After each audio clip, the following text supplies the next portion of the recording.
श्री गुरुभ्यो नमः.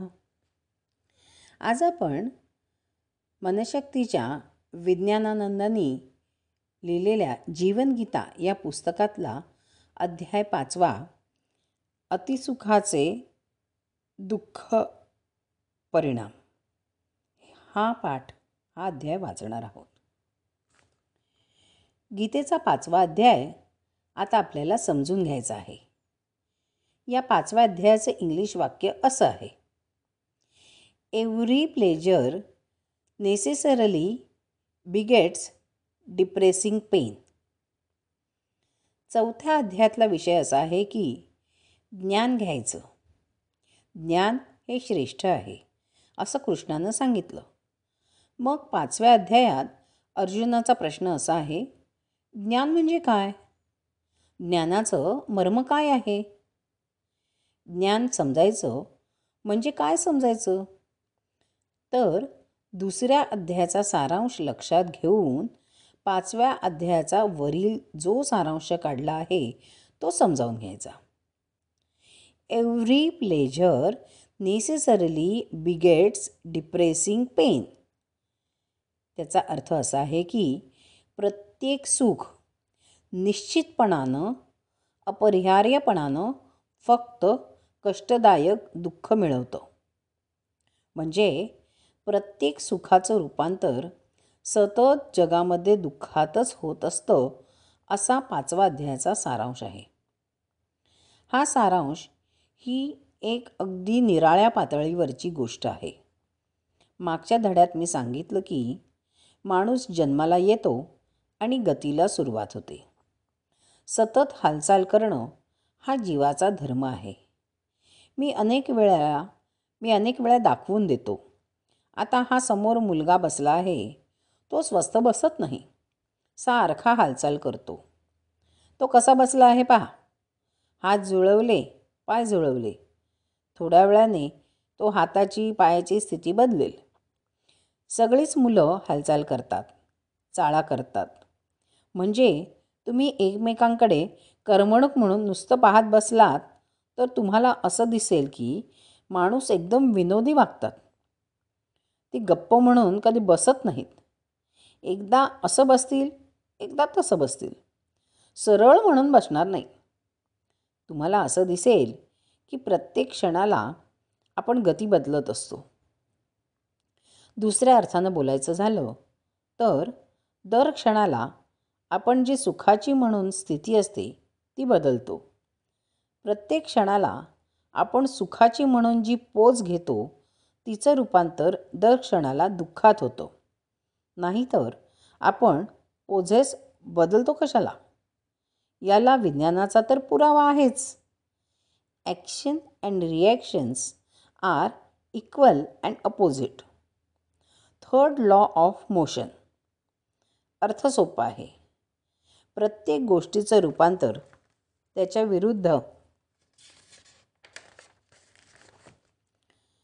विरुद्ध टोकात होत असतं. हा साधा सिद्धांत आहे. त्यामुळे दुःखाचं रूपांतर सुखात होतं आणि सुखाचं रूपांतर दुःखात होतं. शहाणा माणूस म्हणतो, मी आपखुशीनं काही घेणार असेन तर दुःख घेईन, योजनाबद्ध दुःख घेईन, कारण मी सुख सहजतेनं घेत असतो. अहंकार माणसाचा फुललेला असतो. नम्रता ही मी अभ्यासानं आयुष्यात आणायची असते. अहंकार सहजच असतो. बर्नार्ड शॉ या लेखकाचं नाव तुम्ही ऐकलं आहे का? तो विक्षिप्तच होता. त्याला एकदा विचारलं, अहो, महात्मा गांधींच्याबद्दल तुमचं मत काय? महात्मा गांधी म्हणजे केवढं जगद्वंद्य पुरुष. आता बर्नार्ड शॉही नाही आणि गांधीही नाहीत. पण बर्नार्ड शॉ इतका अहंकारी पण अत्यंत बुद्धिमान. तर त्याने सांगितलं, महात्मा गांधी खरोखर जगात मोठे आहेत. दुसऱ्या नंबरची त्यांची श्रेष्ठता आहे. त्याला विचारलं, मग नंबर 1 कोण? तो म्हणाला, मीच. विचारता काय तुम्ही? हेच प्रत्येकाला म्हणायचं असतं की जर दुसरा कोणी काहीतरी चांगलं करत असेल तर तो माझ्यानंतर, माझ्या इतका निष्णात कोणीच नाही. माझ्यासारखा सरळ त्यागी कोणीच नाही. बाकीचे संशय घेणारे, गाढव, डॅम्बिस. जर काही उरल्या असतील त्या सर्व शिव्या. पण माझ्याबद्दल बोलाल तर बोलता काय? परमेश्वरानं पुण्य पिळलं आणि त्यात भिजवून माझी मूर्ती घडवली आहे. माणसाची स्वतःबद्दलची कल्पना ही अशी आहे. फुटक्या आरशात पाहून तो आपल्या कल्पनांचे आरसे महाल रंगवत असतो. अशी ही परिस्थिती. म्हणून मुळात विचार करा. प्रत्येक गती जेव्हा तुमच्या डोक्यात, पायात, हातात निर्माण होते, त्या गतीचं रूपांतर कशात होतं? याचा चार्ट इथे दिला आहे. अस्वस्थता येते. त्याच्या पुढची पायरी शक्ती निर्माण होते. त्यानंतर विचार येतो. कोणता विचार? मला भूक लागली आहे. मग मी कुठेतरी जातो. ते ठिकाण निवडतो आणि म्हणतो वडा पाहिजे. तर मी तुम्हाला यावर सगळे 8-10 प्रकार सांगितले.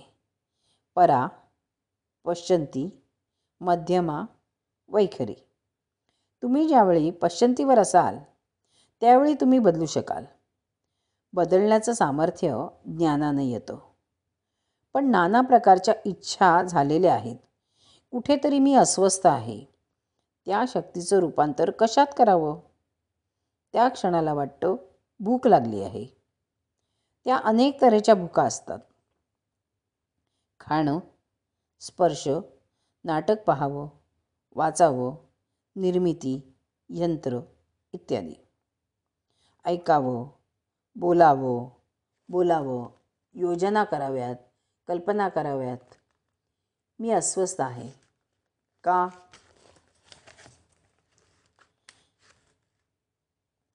तर मला एक्सप्रेशन पाहिजे.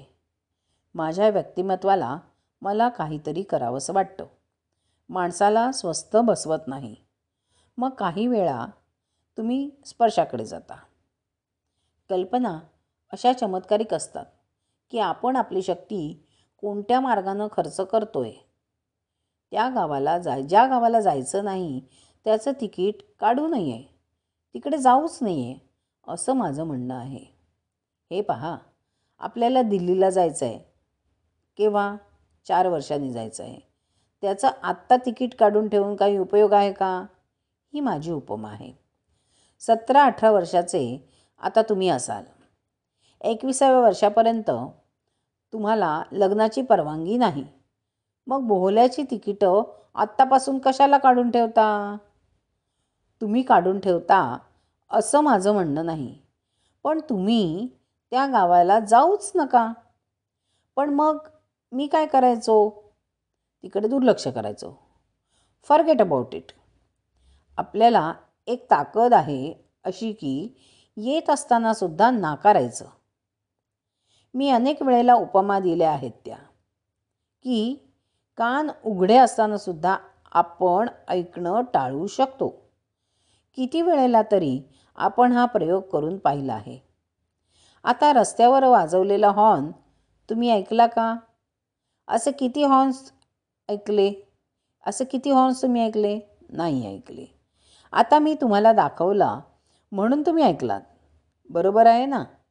का हॉर्न मोजत बसला होतात गेली 15 मिनटं? मी म्हटलं म्हणून तुम्हाला हा आवाज ऐकू आला. तोपर्यंत तुमचे कान उघडे आहेत तरीसुद्धा तुम्ही ऐकले नाहीत. कारण तुमचं चित्त माझ्याकडे होतं. आपण चूज करू शकतो. म्हणून आपण लक्षच द्यायचं नाही अवांतर गोष्टींकडे.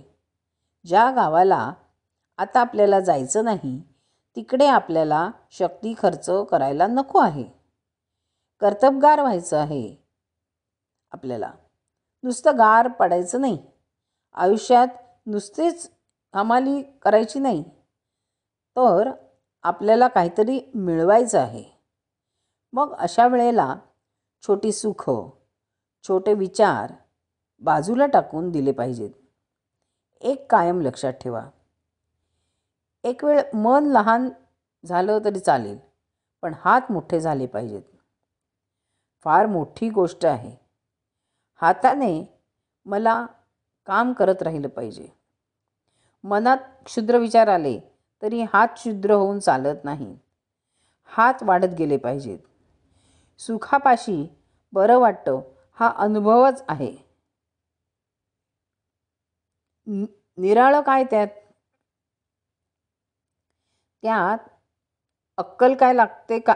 त्यात अक्कल काय लागते, पण त्याचा परिणाम वाईट होतो हे समजायला अक्कल लागते आणि ती वापरायला पाहिजे. त्यासाठी गीता आहे. अनेक तऱ्हेने तुम्हाला अस्वस्थता वाटते.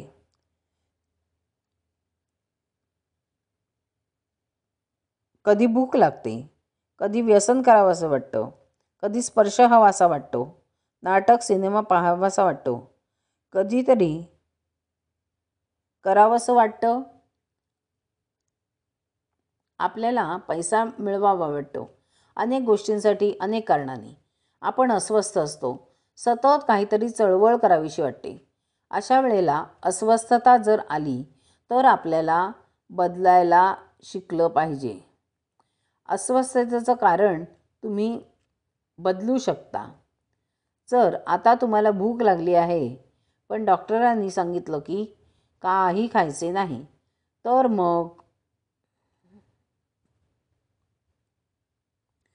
मग खाण्याचा विचार करायचा नाही. आता लग्नाचा विचार, स्पर्शाचा विचार येईल, पण येऊच द्यायचा नाही. का? आपल्याला ज्या गावाला जायचं नाही त्याचं तिकीट काढायचं नाही. तुम्हाला ज्या वेळेला मनावर संयम नसेल त्यावेळेला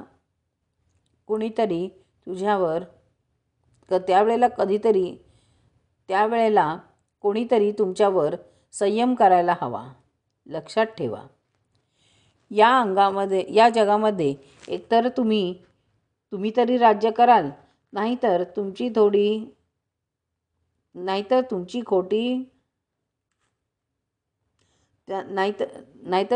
खोटी इच्छा तरी तुमच्यावर राज्य करेल.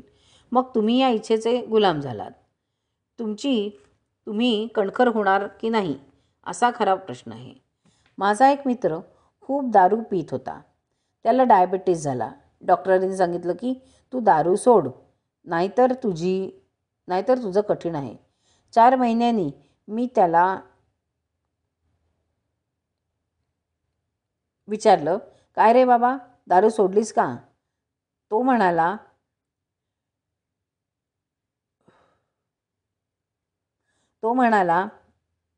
मुळीच नाही. डॉक्टर सोडला. दुसऱ्या डॉक्टरकडे गेलो. त्यानं डॉक्टरच सोडला. 4 महिन्यात त्याची हृदयक्रिया बिघडली. त्याला अमेरिकेला पाठवावं लागलं. 3 लाख रुपये खर्च झाले. घरात परत आल्यावर काही दिवसांनी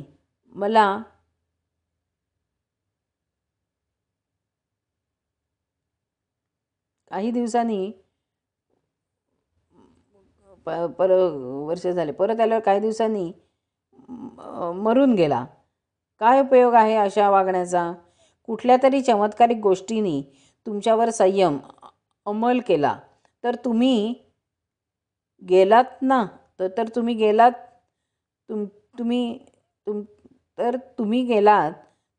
त्याच्यावर संयम केलात तर तुम्ही मोठे झालात.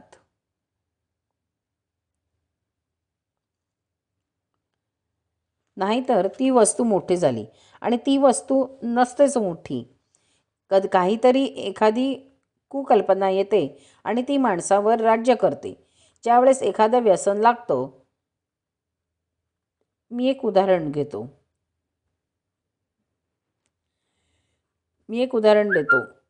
कोणाला सिगरेटचं व्यसन आहे, ती सिगरेट कधी तुम्हाला म्हणाली आहे का की मला धरा आणि ओढा म्हणून? माणसाचंच झालेलं असतं. ये सिगरेट कशी जळत नाही, तिच्या निमित्तानं हा माणूस जळत असतो. ती स्वतः कधी जळत म्हणत नाही. तिच्या निमित्तानं हा माणूस अखंड जिवंत असतो.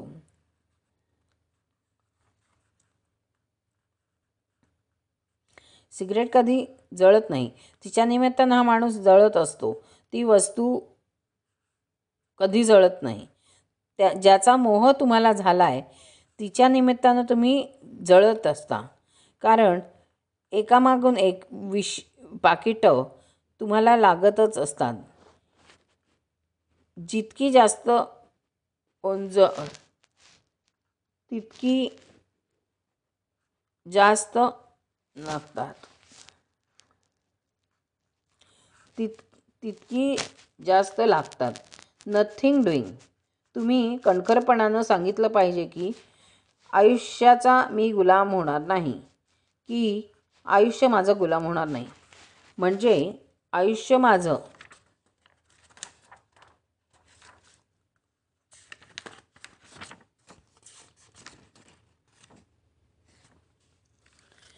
आता हा भाग खूप मोठा झाला आहे, तर मी आता इथेच थांबते.